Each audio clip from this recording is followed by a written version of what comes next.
Michael Crisp, Sunday is a day he'll never forget. In the surf with his son when things took a turn for the worst. My name's Michael Crisp.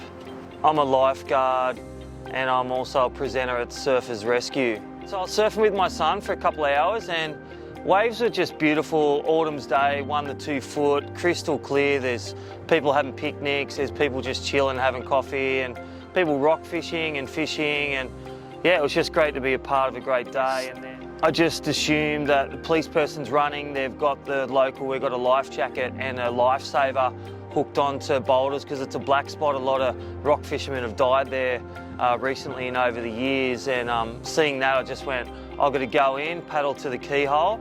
I knew it was low tide, and then I saw 2 other friends that signalled to them. They paddled the left way around directly to where the trouble was, and the police said there's 2 people out there. I could see one floating and breathing, and then I saw another head down. So it just adds to the getting there, the critical moments and the minutes to get them, and then also think about what you've got. I had 2 other surfers and two surfboards, and then my surfboard, knowing what to do with the unconscious person.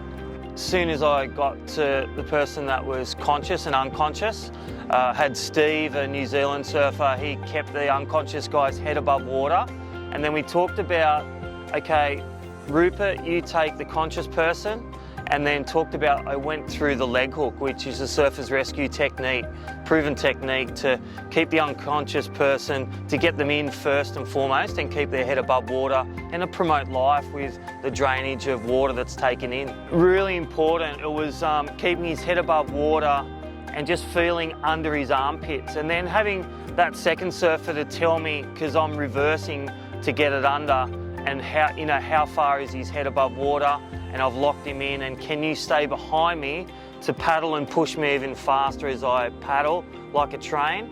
And then also getting to the wave takeoff zone where it was about 2 to 4 feet and the swell coming. I'm going to have that plan of, we're going to get the last wave in or the one after it to let us push us around the rock to the keyhole safely. So getting into leg hook technique, but then just before that, a mention of the vital signs, seeing that he is unconscious, just trying to get out some foam and some water, and knowing that 2 quick breaths, there was nothing going on. So there was no help from the patient, and it was so heavy. So it took 3 of us to lift him over really sharp rocks, because it wasn't sand all the way in. It was only sand on where we performed the first aid and CPR.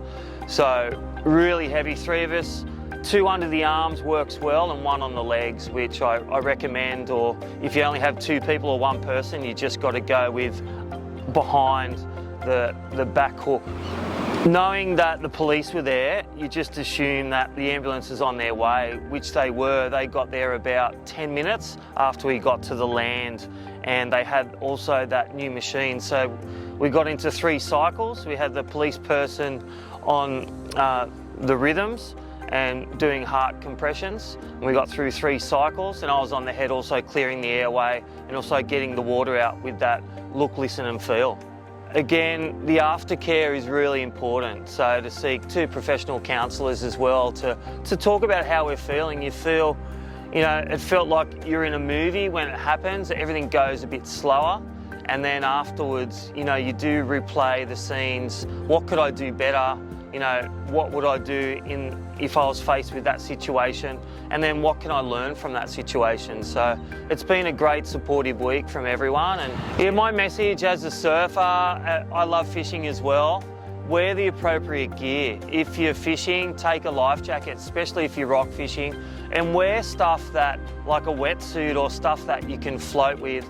And then also take a mate, always take a mate, and check the conditions, know the tides, know the wind changes. Like, it's pretty evident on the government sites, on the bomb sites, that what the wind's doing, there's swell coming, or if it's just a good day to hit your favourite spots. Surfers Rescue 24/7, get out there and do the course, save a life.